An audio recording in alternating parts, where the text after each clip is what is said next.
this is Janet Morana, Executive Director of Priests for Life. Welcome to our program. Well, this is a very, very important election year. You're hearing a lot about midterm elections. You're hearing about the fact that the whole House is up for re-election and a third of the Senate. But guess what? There are some key states that have ballot initiatives. These are very, very important initiatives that we can help stop making abortion legal through all 9 months of pregnancy in some states. Joining me today is an expert from Missouri, a good friend of mine. Her name is Mary Browning, and she is the Chief Legal Advisor for the Justice Foundation. Welcome to the program. Welcome. Thank you, Janet. It's so good to be on your show. I know, and we've been knowing each other for many years. Yes. And it does start back with your own abortion story. So maybe you want to briefly let our listeners hear about that. Well, when I was 18, I had an abortion. The father was my fiance. We got married, and 5 days later, I had an abortion. That was what he wanted to happen, and I went along with it. Wow. So you got married and then had the abortion? Yes. Unbelievable. Yes. Question, are you still together today? No. Of course, yeah, because that's, as we know, there's a few rare couples that do make it through and stay together. Right. But for the most part, the abortion divides. It doesn't Yes. unite. Right? That's correct. Yeah.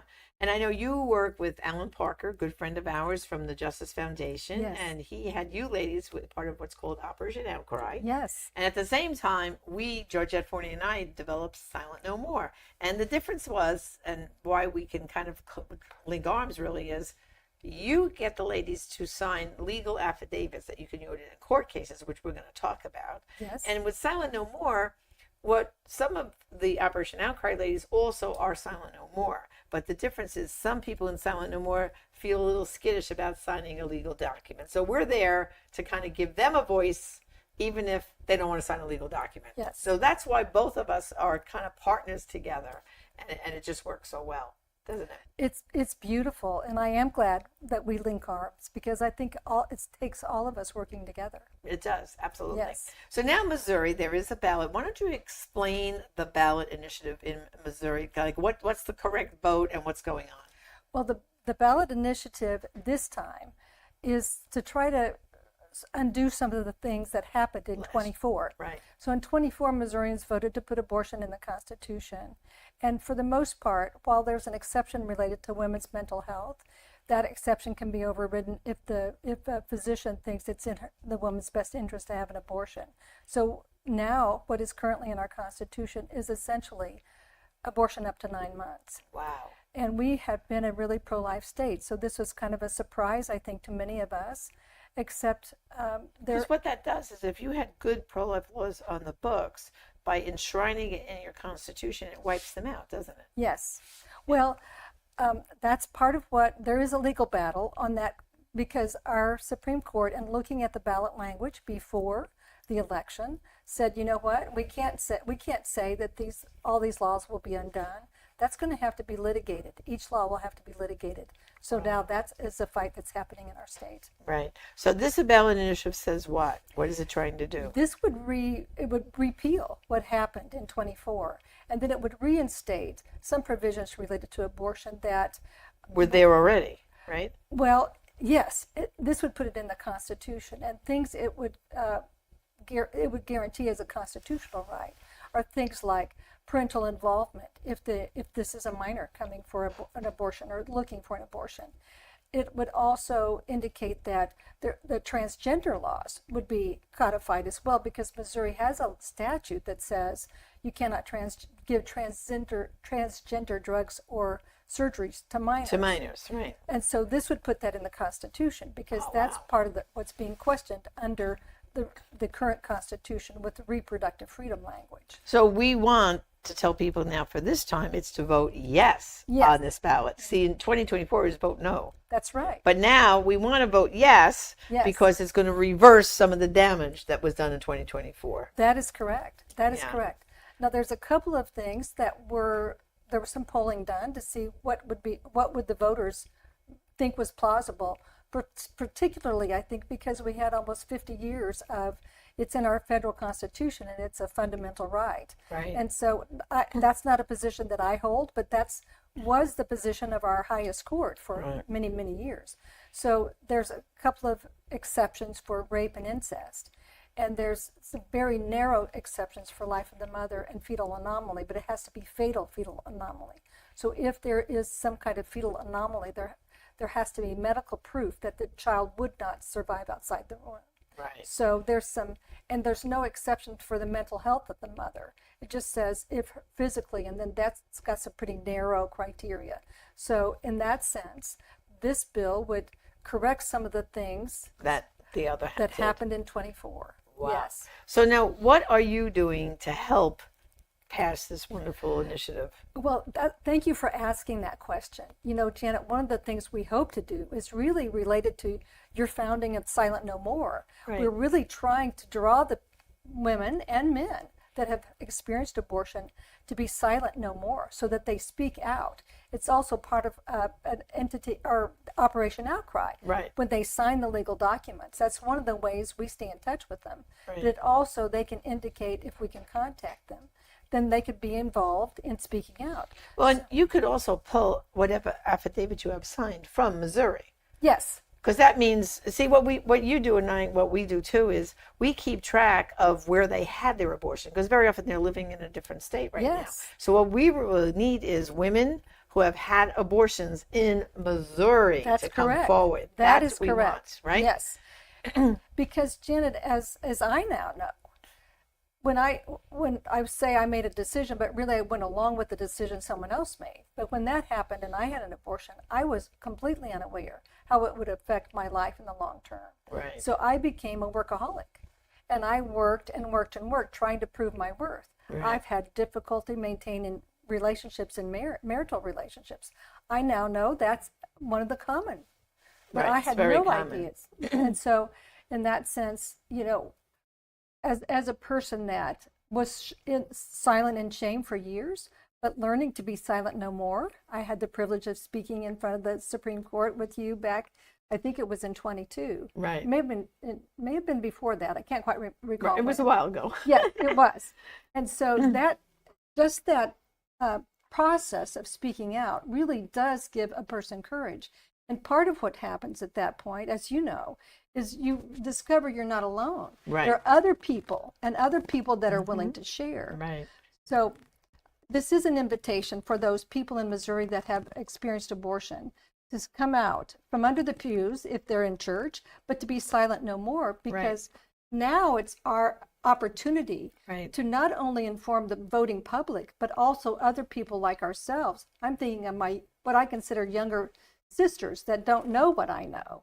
And even the ones that are facing a decision with an unexpected pregnancy, Right. or the ones that have had abortions and don't even know that there's recovery available, or that Right. they might need it because they haven't connected the dots on what it meant and what it's done to their life. And in fact, what they can do is if you're from Missouri, you can go to silentnomore.com, because we have an outline there that you could begin to tell your story, and you give us permission. You say it's okay, and then we'll be back in touch with you, and we will make sure they have had healing, and would they like to get involved with this campaign in Missouri, and then we will give them to you. How's that? That's beautiful. You know, That's beautiful. Because that's what we need to do. We need to raise up. I know we already have one Silent No More couple. It's Chuck and Linda Raymond, who had abortion when they were teenagers. They were basically forced by both sets of parents. So both sets of grandparents insisted on the abortion of their grandchild. Yes. And they're a very powerful couple. They're very articulate. I know you've already been in touch with them, Yes. and they're going to be very vocal, because they were Yes. vocal 2 years ago trying to stop this thing. So they're going to be just as vocal, I think, Yes. to help get this good stuff happening, voting yes. So Yes. the right vote is vote yes, right?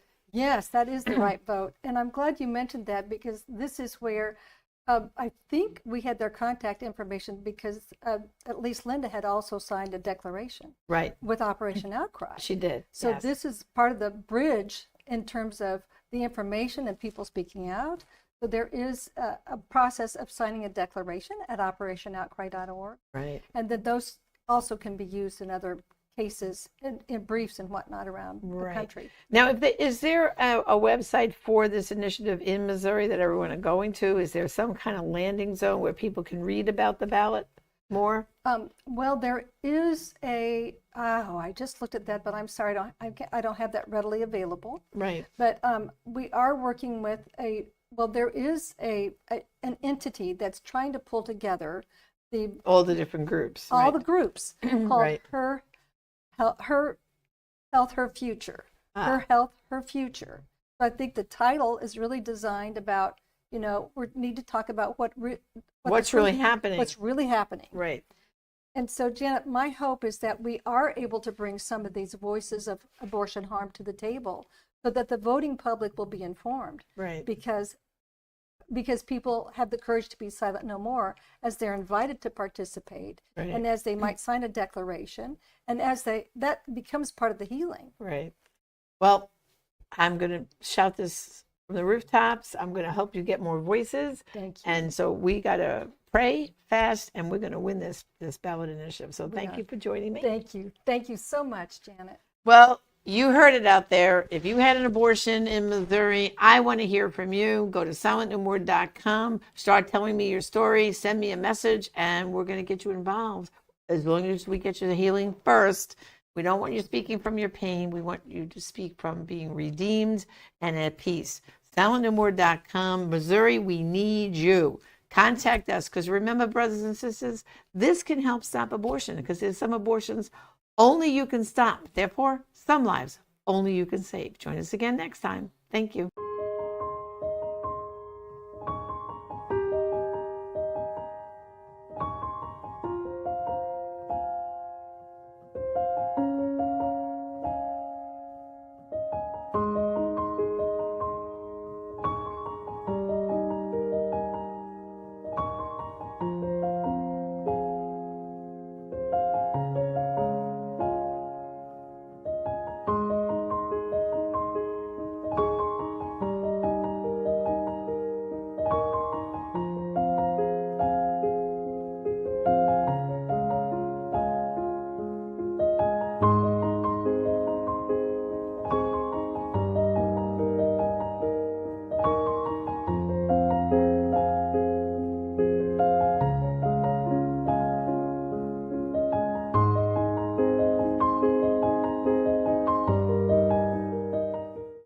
Hello, friends of Priests for Life. This is Astrid Bennett de Orduño. I just want to express my gratitude for Father Frank and Janet and all the staff at Priests for Life for the incredible support that I've received personally for the pro-life work that God has called me to. Over 25 years ago, I first encountered Father Frank when he invited people like you and me to be involved full-time in the pro-life movement. I didn't think it was possible, but I opened my heart, and thanks to the guidance and encouragement and support of Father Frank and everyone at Priests for Life, I was able to begin serving full-time to save the babies, bless the mothers who are in crisis pregnancy through my work at Hispanics for Life, my work at Los Angeles Pregnancy Services, and also now through EWTN, through the various shows like the March for Life coverage in Spanish and Informe Pro Vida, which is the Spanish language pro-life programming at EWTN Spanish.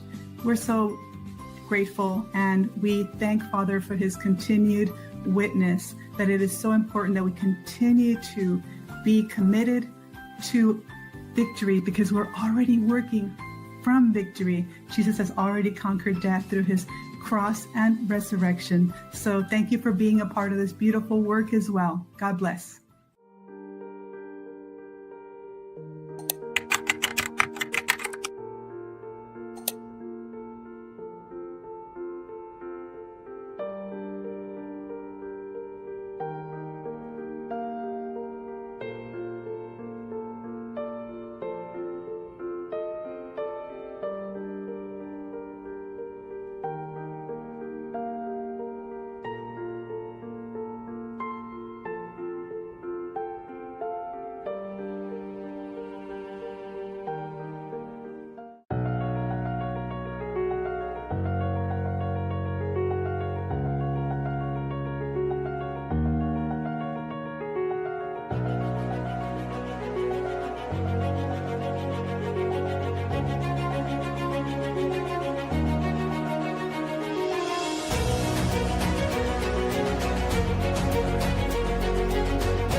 Follow him, Frank Pavone, Fr. Frank Pavone. He is the National Director of Priests for Life. Please go to priestsforlife.org. Frank Pavone. Frank, thank you very much.